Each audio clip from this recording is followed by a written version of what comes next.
This is the Whole Care Network.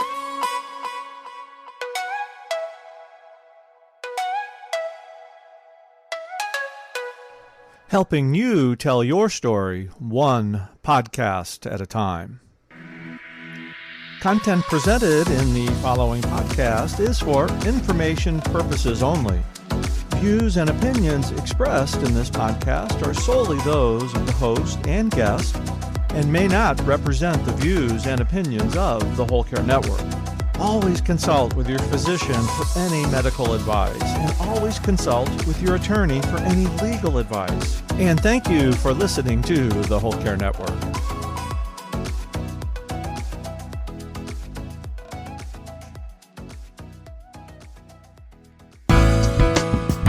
When I brought them to the facility, the caregivers loved them, and they gave me a few tips, on how to improve them, things that would make it easier for them. So I took those to heart, and I incorporated them into the design of the function of the garment, and I brought them back, and everybody was happy. We put my father in them, he was happy, and he looked at me, and he said, this could be a good business. This is the Heart of Hospice podcast with Helen Bauer. Fashion designer Fran Goldberg made meaning from her caregiving experience, resulting in pajamas that make life easier for both the caregiver and their loved one. Whether you're a family caregiver or an end-of-life professional, the Heart of Hospice is here to enhance your hospice experience by connecting you with information you can use about end-of-life care. The sponsor for today's episode is the Death Deck. The Death Deck is a card game and conversation tool that uses humor to create lively conversations about a topic that impacts us all, death. The Death Deck's goal is to normalize conversations on death and dying. The Death Deck also features the EOL deck, or End-of-Life deck. Designed for use with individuals who may be approaching end of life, the EOL deck digs deep into legacy building and end-of-life preferences. Visit thedeathdeck.com to order your decks today. Get ready to embark on an extraordinary journey through the heart and soul of hospice care in Kenya. Introducing Brave Love, a nurse's story of courage and compassion in a Kenyan hospice, the remarkable new memoir by author Julie Boyd. For nearly 2 decades, Julie has cared for those affected by the devastating HIV/AIDS epidemic in Kenya. Her dedication, compassion, and unwavering love are at the heart of this incredible story. Brave Love is more than a book. It's a beacon of hope. You can find her new book at julieboyd.com, on Amazon, and wherever books are sold. Today's conversation is about dignity and quality of life. My guest today is Fran Goldberg. Fran's been a clothing designer for over 30 years. She's probably, I have to say, she is the only clothing designer that's ever been a guest on this podcast. But when you hear her story, you're going to know why I wanted her to come and talk on the show with me. So Fran's story, while her mother was on hospice care, she realized that there was a need for adaptive, beautiful pajamas for people who are ill or have limited mobility, people who are bedbound. So she created Dignity Pajamas. They were born from a need to help her parents retain their dignity while they were moving through illness towards the end of their lives. Anybody who's worked in hospice care or who has been an unpaid caregiver, and there are 55 million plus unpaid family caregivers out there in the U.S., you know what it's like to care for a bedbound person, to get them dressed and to keep them clean and comfortable while being bedbound and have some decent looking clothes on them. It's not an easy thing. Fran came up with designs for pajamas that would be stress-free, easy to use for caregivers, and actually provided dignity for the patient. She says in her story that she wasn't ready for her mom to be on hospice. She wasn't prepared. She used that age-old phrasing that we in hospice hate to hear, "I wish I had known about this sooner." She didn't know how exactly hospice was going to work. She was more prepared when her dad went through it several years later, But of course, he was only on for days. Their experience was much shorter. So I don't want to tell Fran's whole story. She can tell it so much better than I can. And you're going to hear how she created meaning from her experiences. So here's my interview with Fran Goldberg.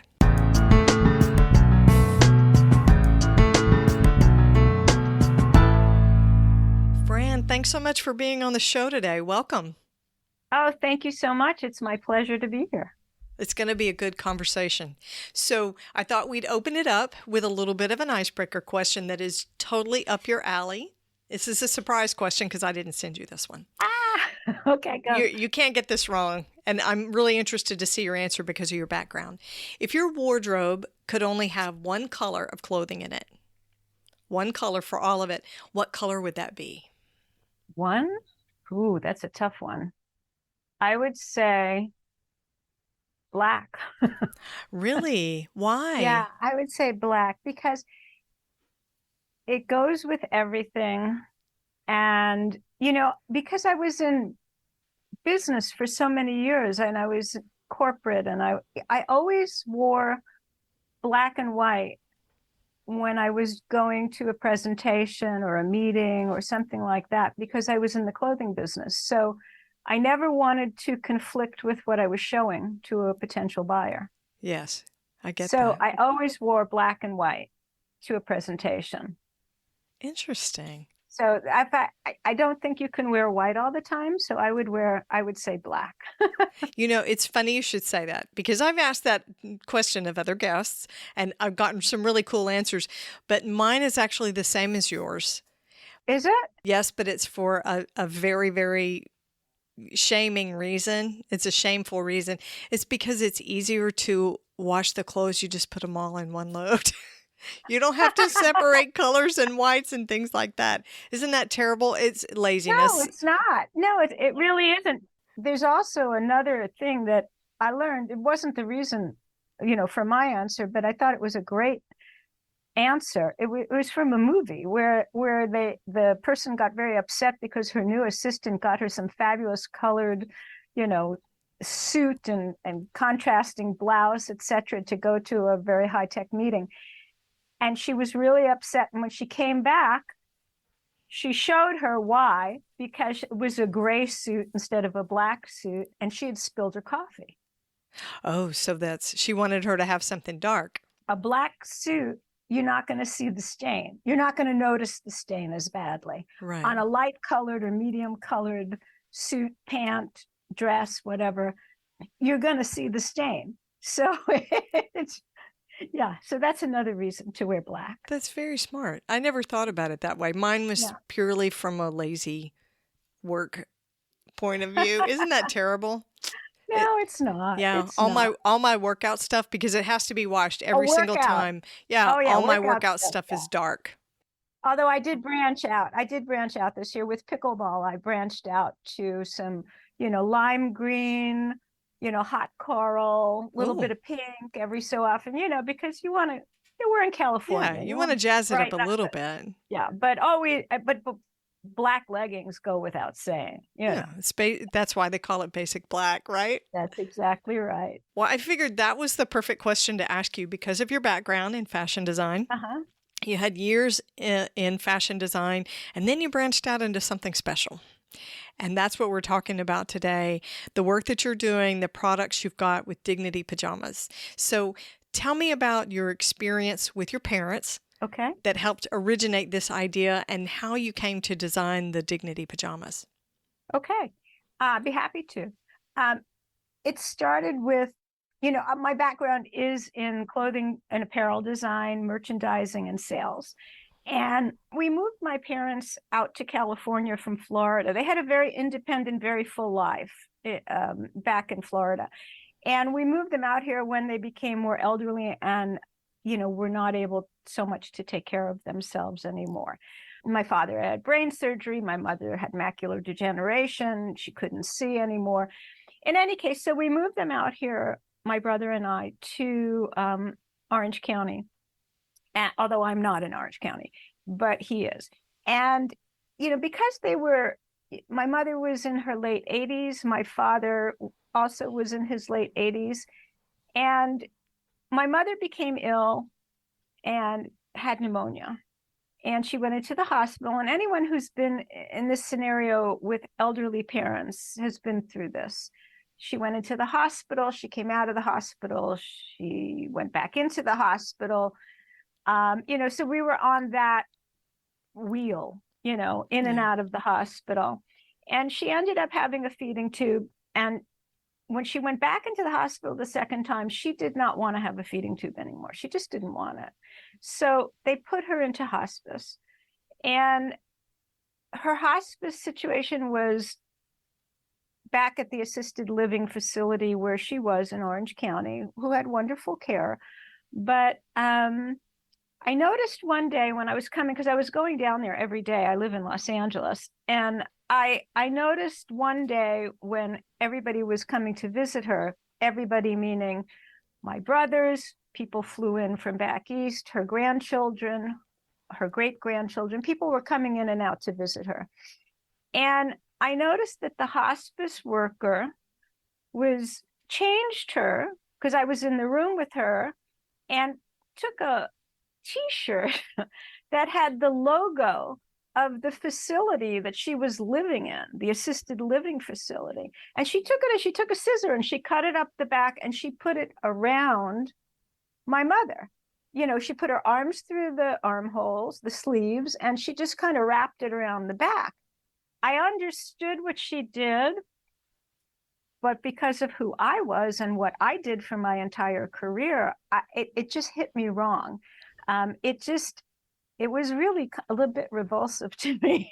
Yeah. Because here was my mother and my father too, but my parents were very proud people. They took great pains to try to always look their best. They were very concerned about their appearance and how they looked and their clothing and, their accessories and all that. Now, I'm not saying, by the way, that their choices were always fabulous, but my father was particular to yellow pants. They lived in Florida, yellow golf pants with a white patent leather belt and white patent leather shoes. But in his mind, do you know what I mean? But right, that was stylish. Mind, he was styling, So, but they did, they had an evolved taste level besides the yellow golf pants.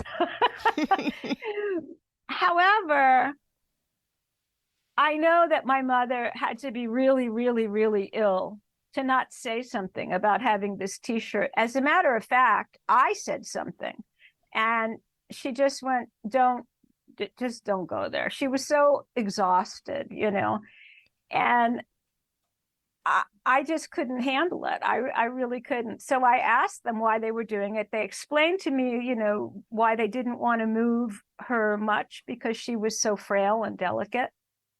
And, there wasn't much I could do about it. But what I did do was that day I went onto my phone and I started searching on the internet and on Amazon and on other, Googling, for something that would be more appropriate for her and that she would feel better in and that she would look better in for everybody else who was coming there, because that would be important to her. Yeah. And I couldn't really find anything. At that time, there was exactly one company and the nightgowns were so ugly. They were so ugly that she really, at that point, was better off with the T-shirt. Oh, wow. Because she would never put them on. The fabrics were terrible. So what I decided to do, was all in a very condensed period of time, obviously. So I said, well, what am I talking about? I design and sell to national retail chains, the largest one in the country, so I can do better than this. I can do way better than this.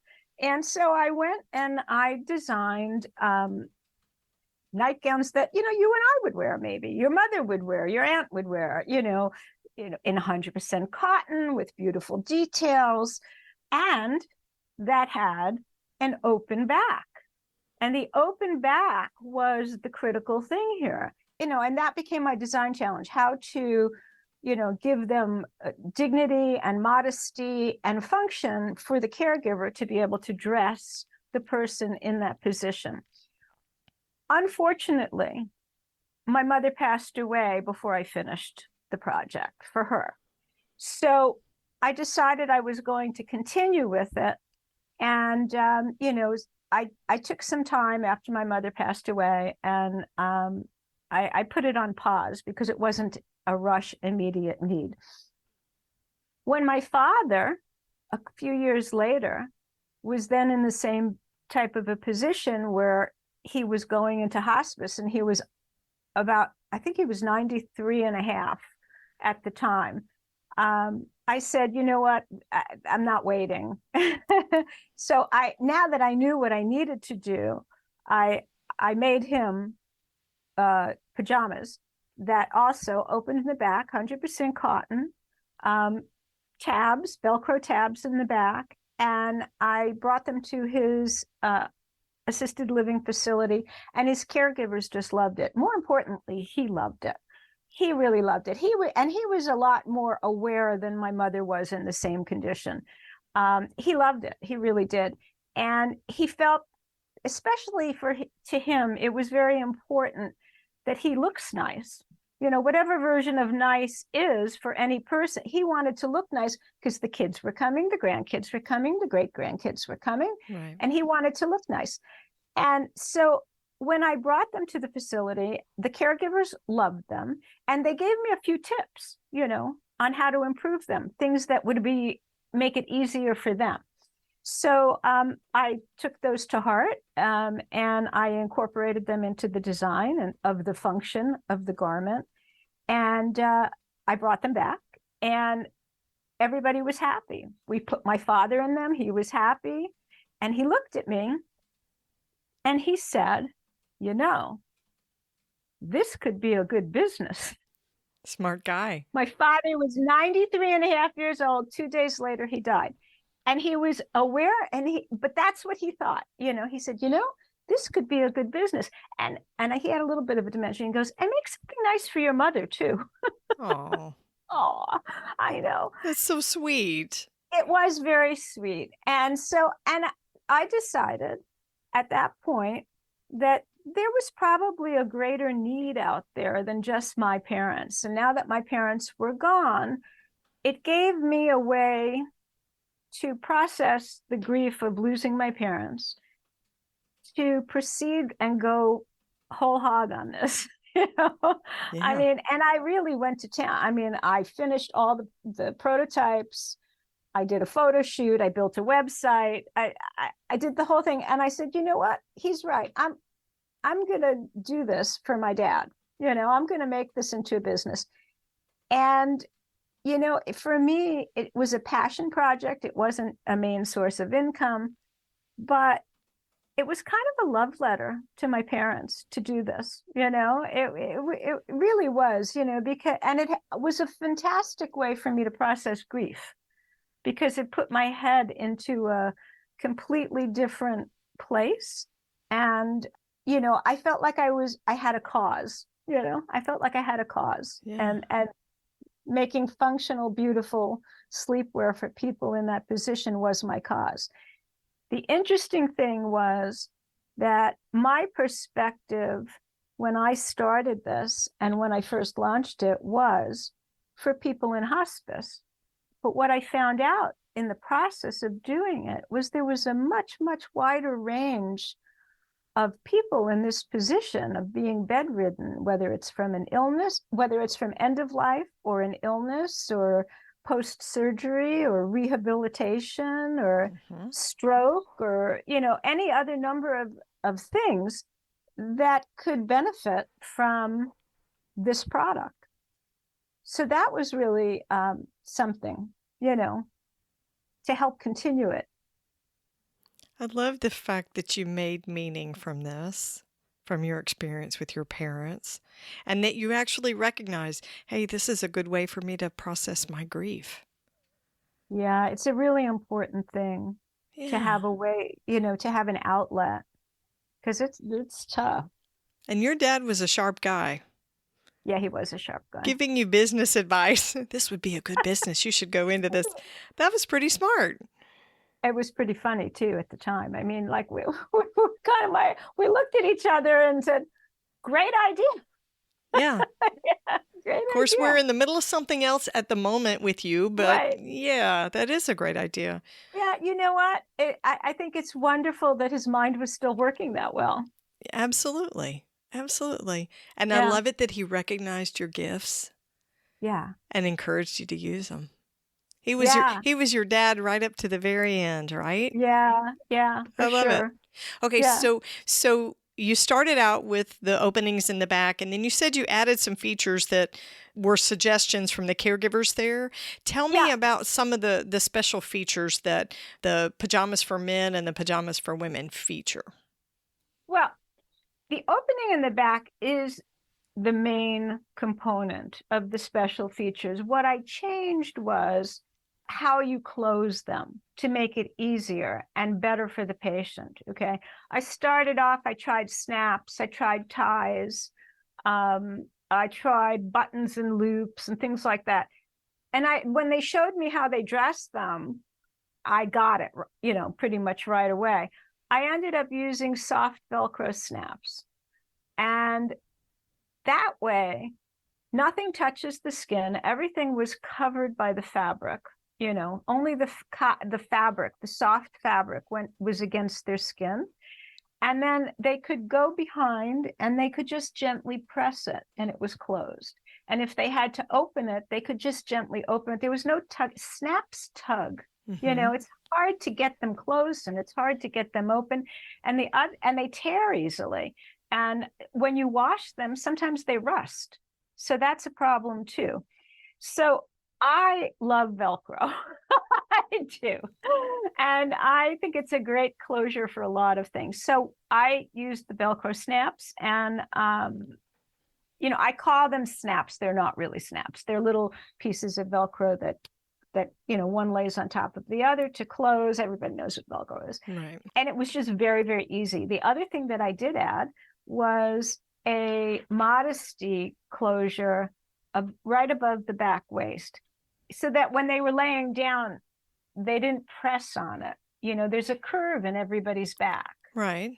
So I placed it right at the curve so that when they were laying down, nothing pressed on their back. That was for the back waist. Going back to your question, I did leave something out. One of the things that I also adapted was I moved the closures up to the back shoulder rather than having it close like right up below the shoulder and above your shoulder blades. I had it move up to the shoulder, so that way when you're laying down, you're not laying on the closure at all.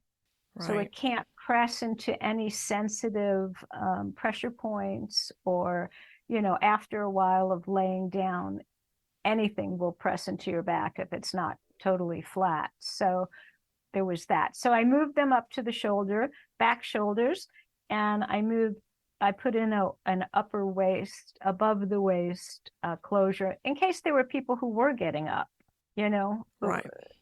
And, not everybody was completely bedridden, so that they had modesty, because, let's face it, hospital gowns are way too much exposure, Absolutely. Yeah, And it's one size fits nobody. Exactly. People aren't shaped like a ginormous T.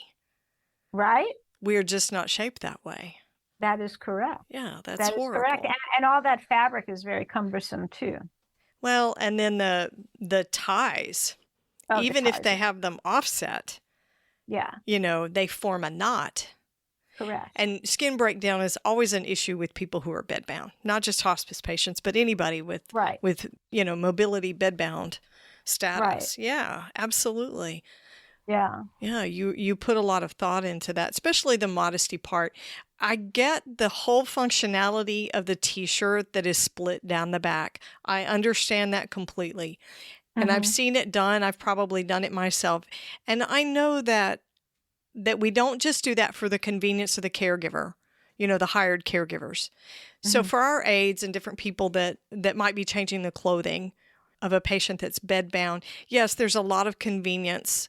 It saves on our backs.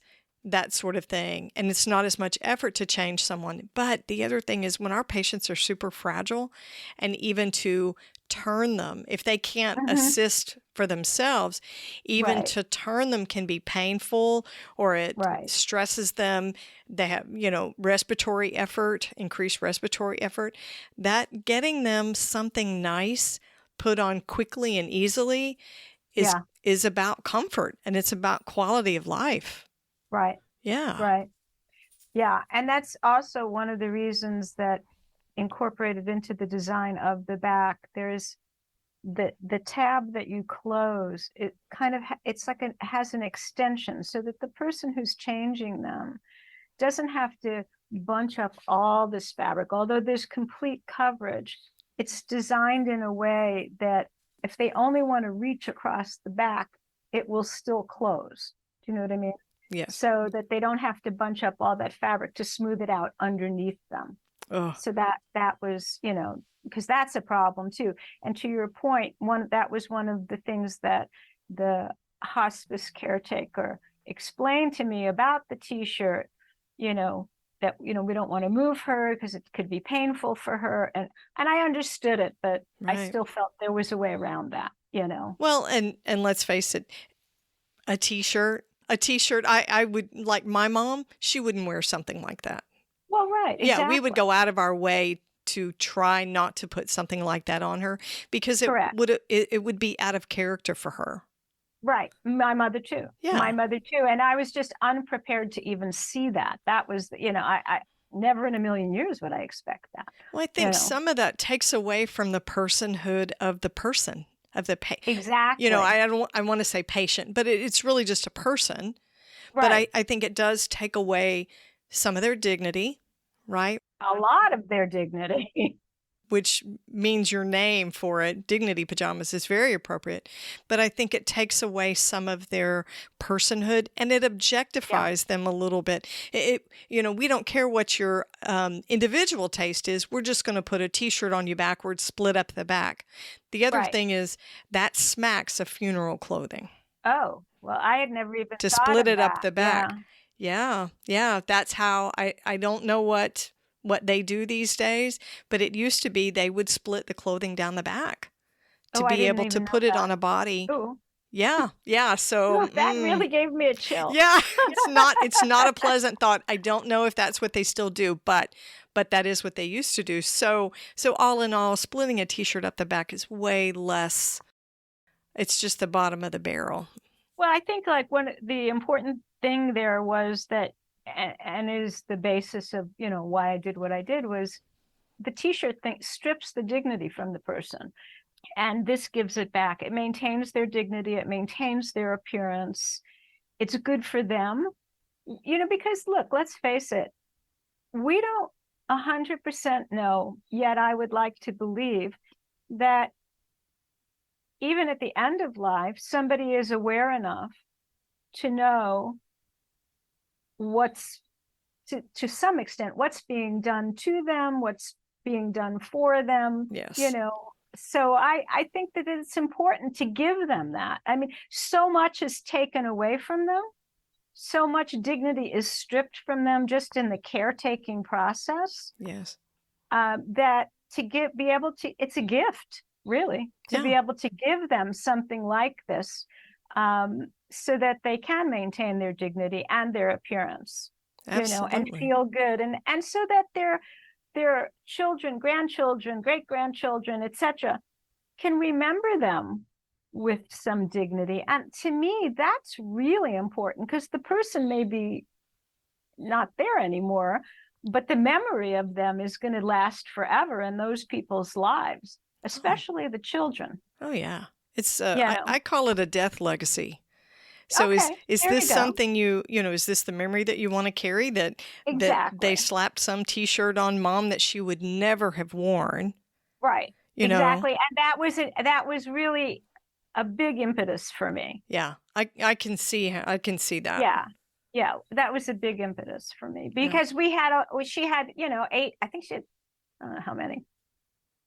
She had great grandchildren there. I don't even know. Yeah. I'm not sure how many. There are a lot of people, great grandchildren there. I mean, you want to look You want them to have a positive memory. Right. And I think people want to look like themselves as much as they can. Exactly.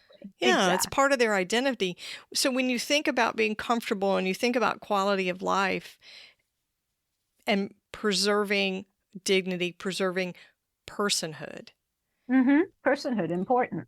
When your person gets to where they're not aware of things, and you could say, well, Grandma wouldn't have any idea what we're putting on her.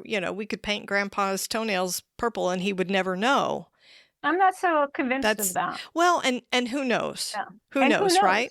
Who knows? Yeah. However, end-of-life wishes don't get to be discarded because somebody may or may not be aware of what you're doing. Correct. It doesn't work that way.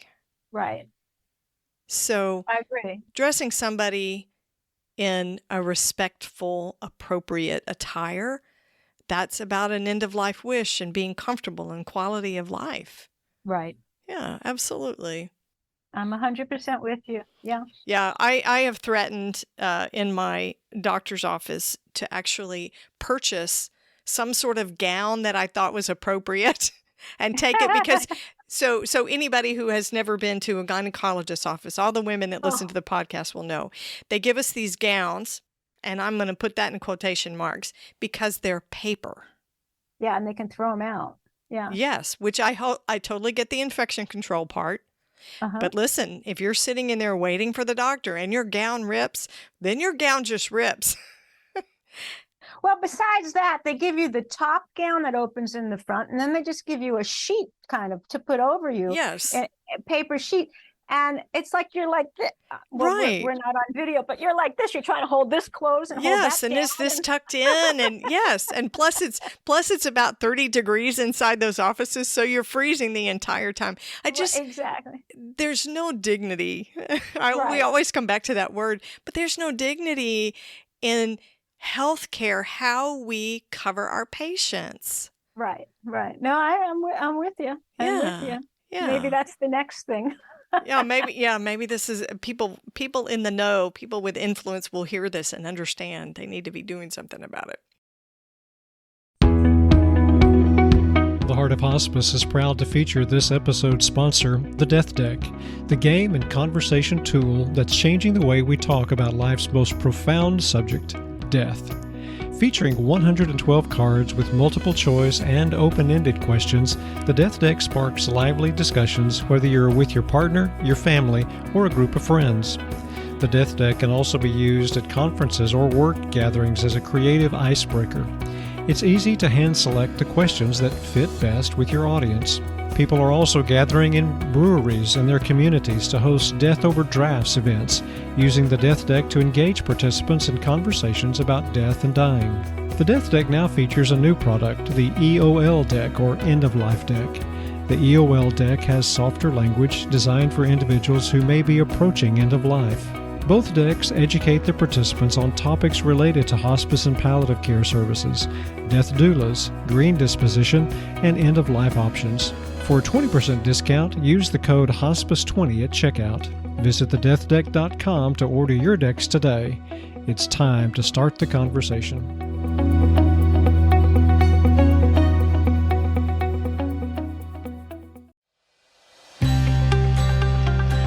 In a world filled with tales of courage and compassion, there is one story that will touch your heart and inspire your soul. Get ready to embark on an extraordinary journey through the heart and soul of hospice care in Kenya. Introducing Brave Love, a nurse's story of courage and compassion in a Kenyan hospice. The remarkable new memoir by author Julie Boyd. Julie's journey began at the age of 25 when she left her home in Los Angeles to answer a calling that led her to Kip Karen River, a small Kenyan village. For nearly 2 decades, Julie has worked tirelessly, side by side with her Kenyan colleagues, caring for those affected by the devastating HIV/AIDS epidemic. Her dedication, compassion, and unwavering love are at the heart of this incredible story. Julie's story challenges you to break free from the chains of injustice and embrace boundless realms of mercy. Within the pages of Brave Love, a profound revelation unfolds. Love is an ever-evolving journey. Julie dives deep into the essence of love in challenging circumstances, and her memoir is a testament to her transformative leadership in a Kenyan hospice. Brave Love is more than a book. It's a beacon of hope. It's a testament to the indomitable spirit of the people Julie served. Are you ready to join Julie in this journey? To confront doubts fearlessly and acknowledge the shared humanity that unites us all? Brave Love is now available and ready to inspire, ready to touch your heart, and ready to challenge you to grow in the ways of love. Get ready to say yes to what love asks of you. Brave Love is more than a book. It's an invitation to make a difference, to grow in the ways of love, both within our homes and within ourselves. You can find Julie's book at julieboyd.com, at Amazon, and wherever books are sold.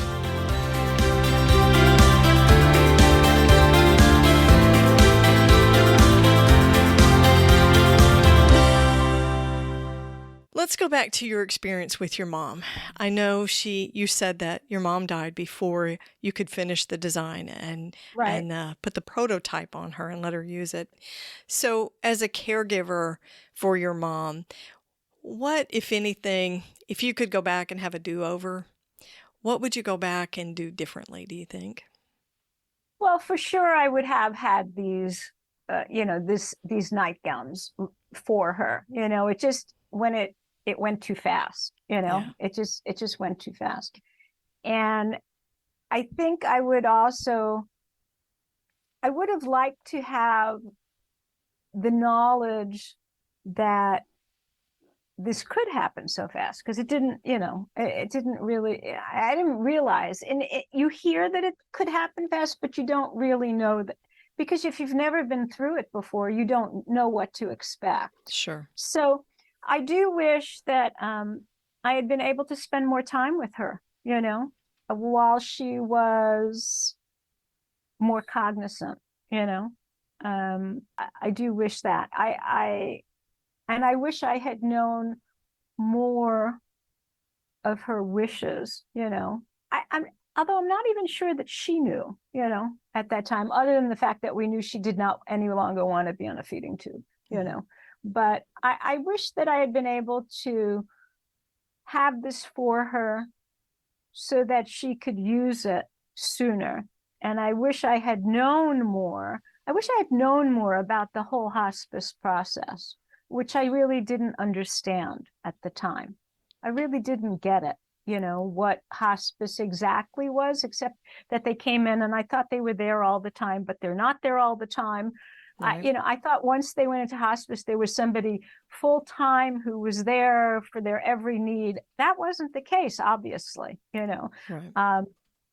I didn't know any of that.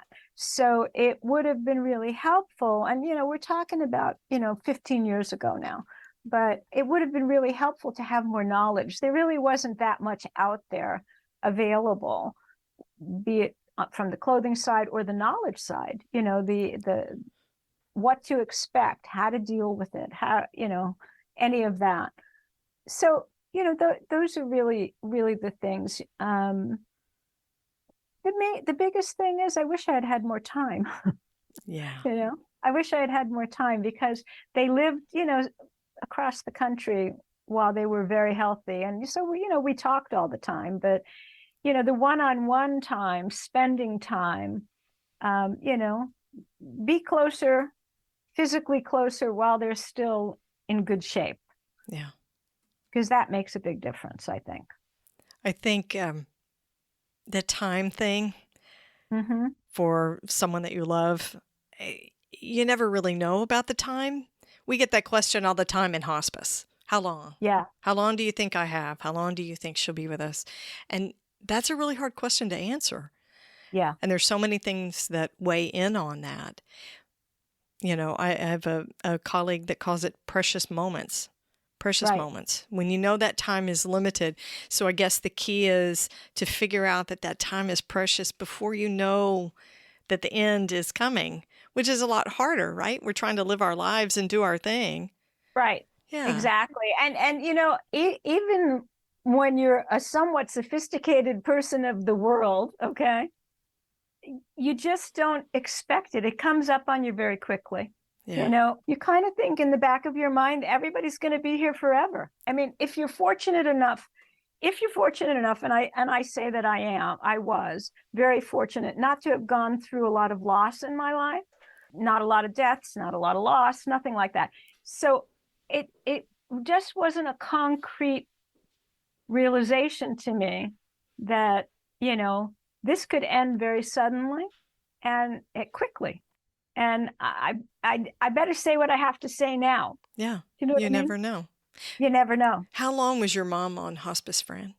Do you remember? Wow. I would say about 3 weeks, 4 weeks. You know, So, they told us they thought it was going to be very quick, but it wasn't. well, I It mean, really, some hospice patients are on 6 months or longer. So, yeah. You know, I could be wrong. I could be wrong about that, but no, I think it was about 3 weeks. And I'm saying that on hospice, meaning from the time she came out of the second time of the hospital, you know, where they said, okay, I think the only thing we can do is put her into hospice. And that's what I'm counting as the time. gotcha. I think it was about 3 weeks. I could be wrong, but I don't, it's, you know, more or less. Yet with my dad, it was much quicker. My dad was only a few days, and that really took us all by surprise. That's rough. You had some previous experience with your mother that hopefully helped you It did. acclimate to hospice with your dad. But Yes. yeah, those short stays like that. Quick. I moved a lot quicker. Mm-hmm. Do you know what I mean? Yes. Once I knew that, I moved a lot quicker. But I wasn't expecting it just to be 2 or 3 days. I want to ask you something about your mom. I want to touch back on that experience. You said that your mother decided that she no longer wanted a feeding tube. Right. So that's an end of life wish that she expressed to you.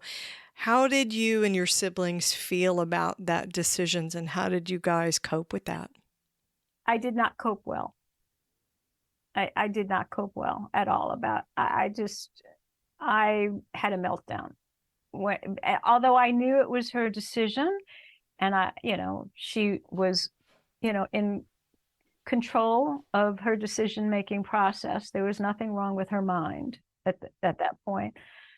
The fact that she was making that kind of a choice, and I knew what that meant. Right. As I said before, I wasn't prepared. I mean, it brings up, the lump in my throat even right now. Yeah. Yeah. I wasn't prepared for it. Intellectually, maybe. Emotionally, not at all. Not at all. But isn't that one of those scenarios that you don't think, okay, one of these days my mom might decide that she's not going to let herself be fed anymore? Well, that's exactly what it meant. Yeah. And knowing intellectually, well, that will precipitate her death because she's, right. Yeah, she'll decline from that. You can calculate that and process that mentally, but until it's happening, man, for those emotions to hit you. Right. And intellectually, I read it in the paperwork, what's it called? The DNR and all of that kind of thing. Medical directive. Yeah. Healthcare directive. Yeah. And I was the executor at the time but I have to tell you, the reality of it versus the potentiality of it they're two very different things. And emotionally, it was a meltdown for me because I knew what it meant. And, it was coming to terms with death, really, of important people in your lives, to say the least, and it was extremely difficult. And I think it's another thing that people don't know what this is about or how it feels until they go through it. They just don't. And I'm not sure that there's a way to prepare for it, honestly. Yeah. I think you can learn. I think you can be educated. Yeah. And know that it's coming, right? Because we all do. Someday I'm going to lose my mom. My mom's going to die. And I know all this stuff about hospice, but it will cease to be hospice care at that point for me, it will be the end of my mom's life. It will be different. Well, that's right. That's Yeah. exactly right. Yeah, it will become an Yeah. emotional event, not an intellectual event. Right. And that's exactly what happened. It was a very emotional event. And of course, you have to get past that because you don't want that to be going on, because you want to present a good front in front of your mother, and make it easier for her. Because, I'm a mother. You don't want your child to have to go through that either. Right. You and your mother were probably thinking the same thing. Probably. Yeah. Yes. Yeah. She was thinking, I'm dying and I need to make sure that I keep things positive for my kids. Yeah. And you kids were thinking, Mom's dying and we need to make sure we keep things positive for Mom and Dad. Right. Isn't that funny how we take care of each other? Yeah, of course. Yeah. So, Fran, what would you want to tell the hospice teams that took care of your parents? What would you want to say to them? Well, I think it takes a very special kind of a person to do this kind of work. I really do, because when I saw what they did and how they did it, I mean, it takes a very special type of person. I couldn't do it, I mean, maybe for your own family you can do it, but for other people, for strangers, and they're so compassionate. They really are so compassionate. I mean, forgetting the T-shirt experience. Right. Maybe that wasn't the best thing, but it was well intended, though. Right. I thought they were pretty wonderful, honestly. What I didn't love, I don't know if I should say this or not. You absolutely should. We talk about the good and the bad. Okay. People learn. Okay. What I didn't love was we had one hospice caretaker that we finally just had to say, please don't impart your religious beliefs onto us or our mother. We think you're wonderful, but please, and I don't know what's appropriate here to be able to say or not to say. Fran, you can say anything you want to say. Okay. Well, we're a Jewish family, and there was a lot of, Jesus this and Jesus that. And I don't begrudge anybody's beliefs. I'm very open-minded, and I think everybody deserves to believe in what they believe in, but it shouldn't be put onto the person who you're caring for, Absolutely.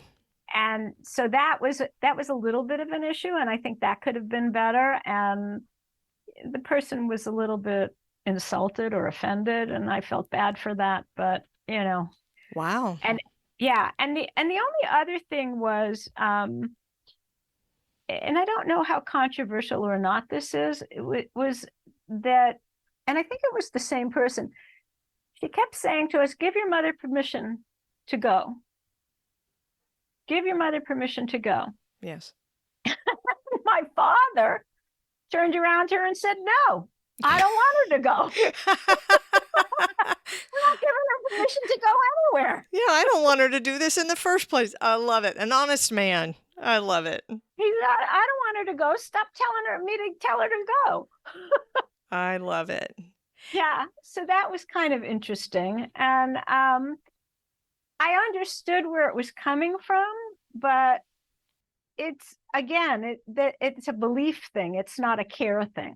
Do you know what I mean? It's her personal belief. It's not a caretaking thing. So, that you asked, so I'm saying. Yeah, no, those are wonderful things for hospice people to hear. Absolutely. Yeah. Absolutely. It is never our job as hospice and end-of-life workers to convert or save or proselytize. Proselytize. That's Yes. kind of what, yeah. That was the word I was looking, yeah. That's not our job. That is absolutely not our job. There's misinformation out in the community, a misconception about how we handle our spiritual counseling, how our chaplains work, because in the past, that has been an issue. Oh. That has been an issue. But chaplaincy and spiritual counseling is about the faith beliefs of the patient and the family, the Right. caregivers. It has nothing to do with the beliefs of the chaplain or the spiritual counselor. Right. What we believe doesn't make any difference. It's not about us. Well, right. It's That's not right. about us. Yes, at that point, it was about you and your mom and your siblings and your dad, period. Right. Yeah. Right. So what you were talking about was incredible advocacy. Mm. Advocacy for what you guys believe in and for the care that your mother was receiving. Your dad, in saying, that's not comforting to us, we don't believe this way, please don't Right. talk to us like that, he was simply advocating for your mother and for himself. Right. Well, I never looked at it that way, but that is Yeah. exactly what it was. Yeah. The fact that your hospice worker got offended, that wasn't something that should have happened. So You could see it. She didn't actually do anything, but right, but you could tell she was You offended. could tell. Yeah. She But shouldn't have. Yeah, it shouldn't have been that sorry. way. But sorry, not sorry. yeah, no, never be sorry for advocacy. Never Right, be sorry right. for advocacy. It's exhausting, and caregiving is a huge job. It's a huge job, and that's why you have to weigh the good and the bad, but there can come a point, and in that particular case, where you have to be able to say something, Yes, and you should feel comfortable. Every caregiver should feel comfortable saying to a hospice professional, this isn't a good fit for us. Right. So, but other than that, by the same token, she was a wonderful, caring person, Right. So you kind of have to weigh it out. Yeah. You can still have those things. Yeah. Yeah. Fran, your story is amazing. The work that you started doing, your dad was right. Your dad was right to encourage you. So how can listeners find the Dignity Pajamas and purchase them, check out the design, and read a little bit about your story at the same time? Well, that would be great. That would be wonderful. Well, www.dignitypajamas.com. Just like it sounds. So easy. I'll have a link in the show notes so that listeners can go straight in. You guys want to check these pajamas out. When I think about my father-in-law, who died a few years ago during the pandemic, he was a tall guy, and getting clothes on him when oh my gosh, when his mobility was bad, he had Alzheimer's, he was confused, and he was probably 6'2", and he'd had a broken hip years earlier. The mobility, and then when he became bedbound, it was next to impossible to find something that was dignified. Fortunately, he was a t-shirt kind of guy. He liked to be comfortable. So that part was easy for us. But I can understand. I totally get that caregiver perspective. Fran, your parents would be so proud of the work that you're doing, and that you've taken your story forward. You're living it forward and doing something meaningful. Thank you for sharing all of it today. Oh, thank you. I appreciate you taking the time and helping us share the word, because, more than anything, of course, we need to spread the word so that more people know about us. What we've heard the most from so many people is, gosh, I wish I had known about this when my mother or my father or my aunt or my wife or, was in this situation. I didn't even know something like this existed. So that helping to spread the word is really important. And if I could just add one quick other thing. Sure. We're making our products in the U.S. So everything you purchase is helping provide jobs here for people. So absolutely. I just wanted to throw that in. So check them out, Dignity Pajamas. Check us out. Thanks, Fran. Thank you so much. I appreciate the time.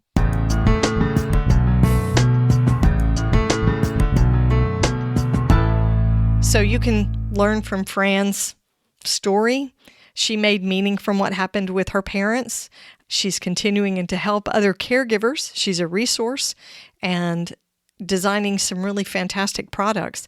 So check out Dignity Pajamas for men and women both. They come in lots of colors, lots of sizes. I think you're going to be really pleasantly surprised at the designs and how nice they are. You can find them at dignitypajamas.com. I'll put a link in the show notes so you can go straight in there, check out those products, and see if it's something you'd like to purchase. They would be some great gifts for caregivers towards the end of the year. Be sure to catch the next episode of the Heart of Hospice podcast.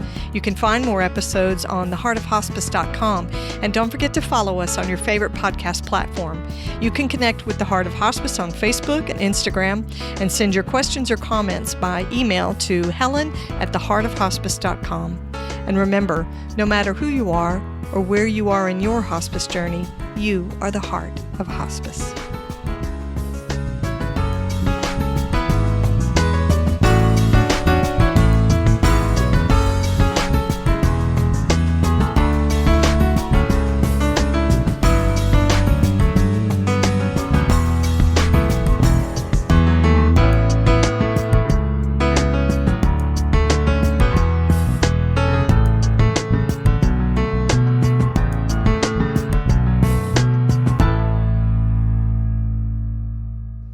This is the Whole Care Network.